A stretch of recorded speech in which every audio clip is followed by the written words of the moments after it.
So we're going to talk about cloud-based data collection using phones, Google Earth, social media. The way that we communicate in the field.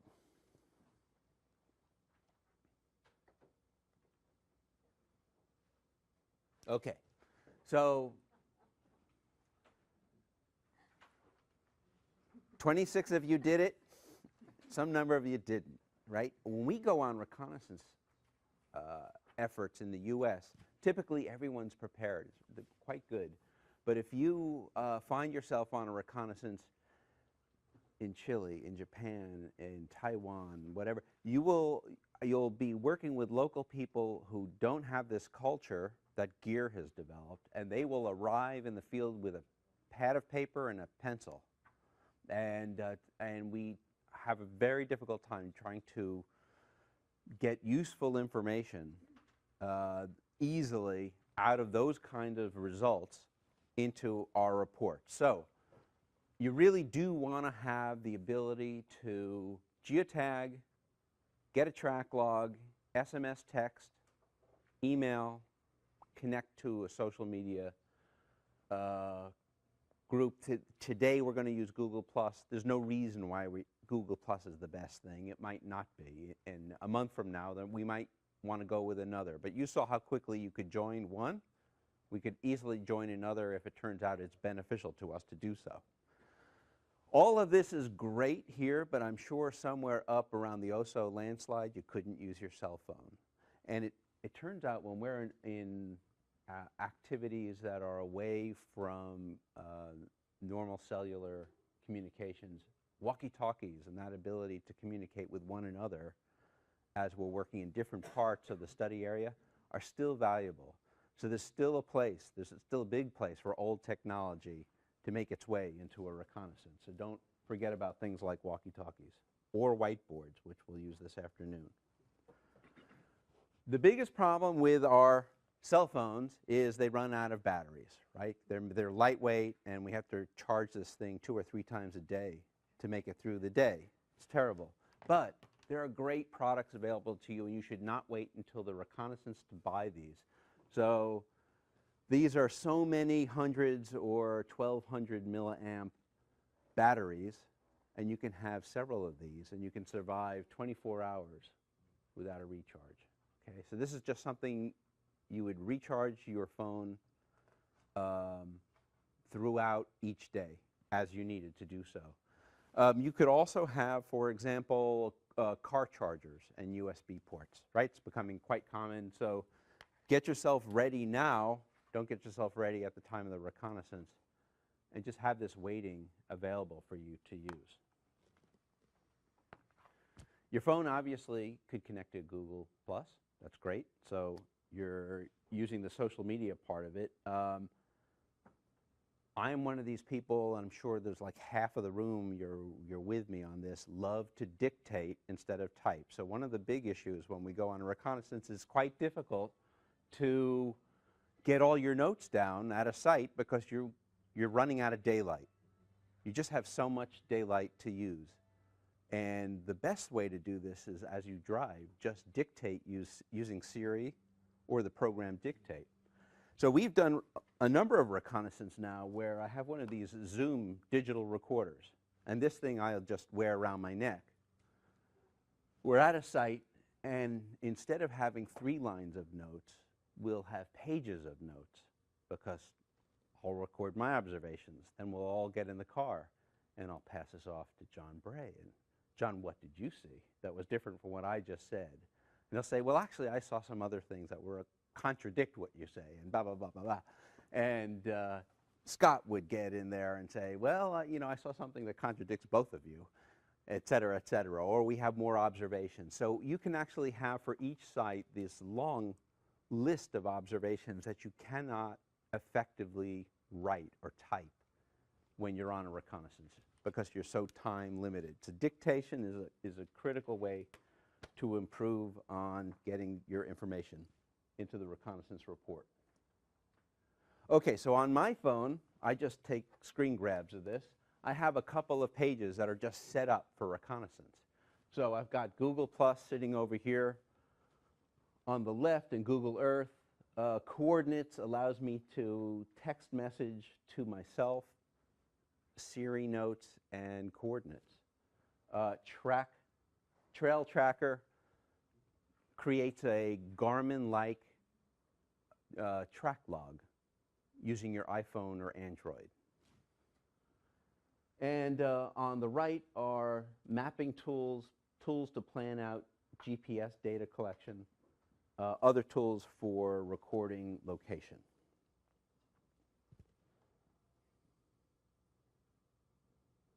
So this is what the web page looks like. To post up your observations with locations geotagged to any notes or any photographs, you need to turn your location services on. So you will go to, on your Android or your iPhone, to privacy, location, and enable these services. So if you don't have those services, you can capture your photographs, for example, and you tag them with notes, but then when you upload them to the website, you're not uploading the location. And we need the location for the reconnaissance. So these are all phone-based grabs. This is what this looks like on the telephone, where, for example, I could just use Siri and dictate in a suite of notes that you can clean up on the web page or not. If you go to a site and you collect 20 photographs and notes, you don't post one photo at a time, right? You're going to basically create a site folder. The site folder will have your text observations and your photographs, any links, and you will share those figures that you want to include, and you will leave out those that you don't want to include. And so you will have, for example, one folder with 20 images and your notes. So here's an example where there's a whole suite of images here, but this is a LiDAR collection last month in Greece. So that's a couple of pictures there. This is from Chile, where we have, I don't know, there's maybe, I uploaded 5 images from this one site, the Riesco building that John talked about a few minutes ago. So on. So let's actually go there.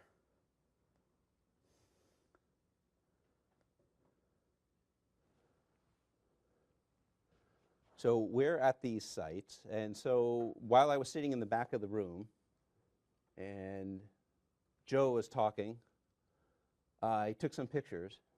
So here's John talking to you about some site in Turkey, and below that is Joe talking about the Oso landslide. So let's go to John here.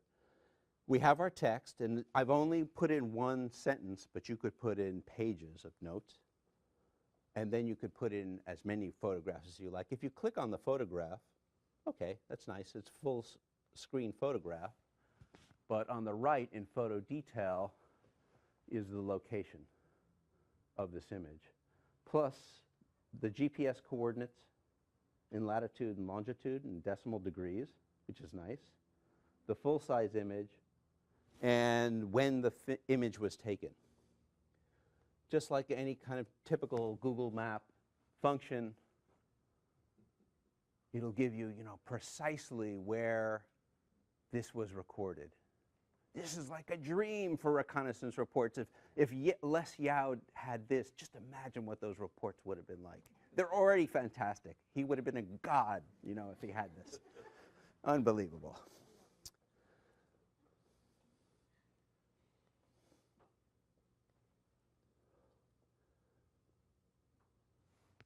There are different map categories, and I won't go back to the web page, but I'll just show you. You'll see this afternoon, that you can subcategorize the data that you want to put into your reconnaissance report on the community page. So you can have photographs, text or notes. You can have maps. You can have specific files that you want to share with people. And so this is sitting in a page that it's up here would have a hashtag that says maps. And this one on the left has a hashtag that is details, text. So that's all within That's all within this Google Plus community that we're going to use this afternoon. There are some tools that you might want to think about that are useful, and you can get familiar with them now, work with them in your projects that I find really nice. There's a program called RoboGeo, and I think they're not the only ones that do this, but you have a geotagged image, and you run it through this program, and first of all, it can link it to the track log and make a new KML for you. But it also imprints right on the bottom of the image or on the side of the image the date, the time, the latitude, the longitude, elevation, and the geodetic coordinate system. Right? So fantastic. If you had that one image and you lost the geotagging, you'd still have it all. So RoboGeo can do that. Okay. Recording track logs is something we used to do with a separate dedicated GPS unit. So we would have something like this, a Garmin. And typically what I would do with something like this, before we had phones that could do it all, is I would turn this on, turn on save a track log, and I would stick it in the dashboard of the vehicle where it would run all day long. And then I would take my photographs, and then I would merge the two together in the evening. A big headache, actually, because there are problems with the time. The clock, these are running on GPS time, which is like 14 seconds off of Zulu time, and you're working on local time here in Pacific time, right? So the big problem often ends up being time issues. If you do this technique of taking pictures and saving a track log and merging them through a program like RoboGeo, take a picture of the clock on your GPS when you start the day and when you end the day. And then if there's an offset, you know exactly what the offset is. Okay, so that's one technique. But our phones can do it. Trail Tracker can save you a track log, right? And there are cameras now that are GPS ready that work a lot better than GPS cameras a few years ago. So this one's made by Panasonic. It saves a track log just like a Garmin, but it can export a KML file. It's great. That means it can bring it right into Google Earth.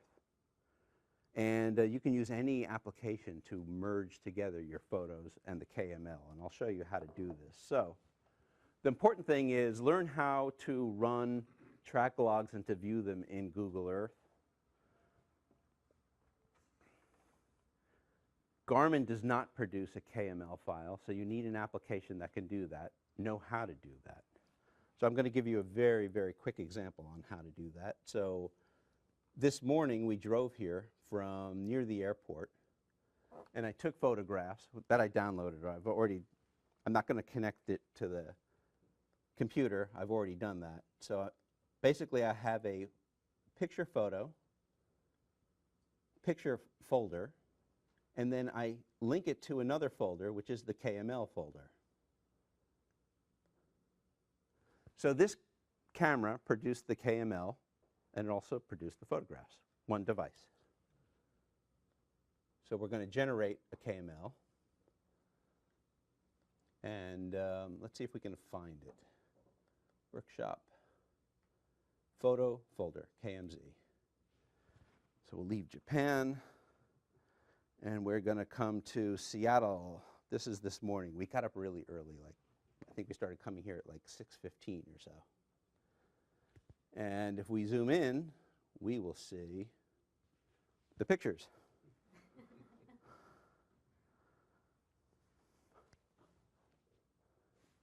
And this could be really boring. I could take you all the way up here to the University of Washington. But basically, what did it take?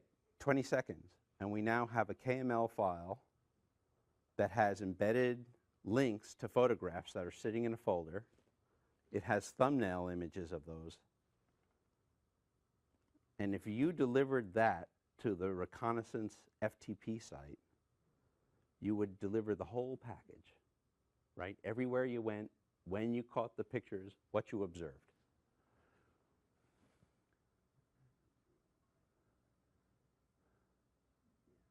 Okay, that's enough of this. Eye candy. No, well, the exit ramp was closed, not the exit ramp, the express lanes were closed. We were a little confused this morning on how to get here. Okay, so we'll just let that keep going in the background. Anyway, you will do that today. If you actually have if you brought a Garmin and your photograph, your camera, you can try to merge this today with Photo KML. It's one of a dozen easily free available apps that you can use. Okay, so as you saw before, we really heavily use Google Earth as a way to serve as a file cabinet for our data sets. So I showed you the example from Niigata. If you go to the GEER webpage, you will see that on most of the more recent post-2007 reconnaissance, there's a KML file that's linked to the PDF report. And so that's what you see here. If you clicked on this, you would get the quick report. This is one of 6, so if you just kept scrolling down this page, it would be endless studies of the Tohoku earthquake. And then there would be this Google Earth map that synthesized the results from all 6 of the quick reports. Yeah? Is there some place where you've got basically instructions on how to do this? Because I know sitting from my perspective, this is extremely impressive, but I don't have a clue as to how to do it. The manual that's in your handout is a good starting source for how to do this, right? And then basically we have a number of people at GEER, or that's the purpose of the training. So bring your question, right? When we have a break or so on, or if you have your laptop. Well, I mean some very implementable instructions, 1, 2, 3, 4, 5. For someone who isn't really familiar with all of this technology, would be extremely helpful for those that aren't extremely familiar with the technology. Yeah, it's probably something we can easily do. Maybe even like YouTube, we could create YouTube videos on how to do this and post it and link it to the GEER webpage. It's a great suggestion. So we will do that. Okay, some things can't go onto the community page. So this is something that GEER has had now for a long time, I think at least 7 years, where we have had a FTP site, and for each extreme event we create a folder, a password that people can enter and put in their observational information, big files, large folders of photographs, and so on. So if you were to click on this link, of course, you'd get this sort of standard dialog box with your name and password would pop up, and you'd need to know the password to get in there. And so this has, before the advent of our phones and social media, has been our go-to way of gathering information, but it means also that we don't have a community that's able to synthesize that information. So one thing we want to do is we want to sort of move to a place where everyone is contributing and everyone sees what everyone else is contributing in a very open way. So the FTP site's not going away anytime soon, that's for sure, but it needs to be augmented by a better way of visualizing the data. Okay. I think that's it. Oh, one of the things I did want to show you, though, is Google Earth.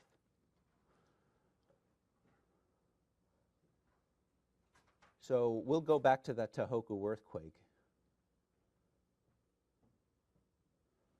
site. And so these are some observations that were made from Tohoku earthquake. And again, you can see our sort of standard technique for identifying who went where. So this was someone with the initials LFH, and that was site 27.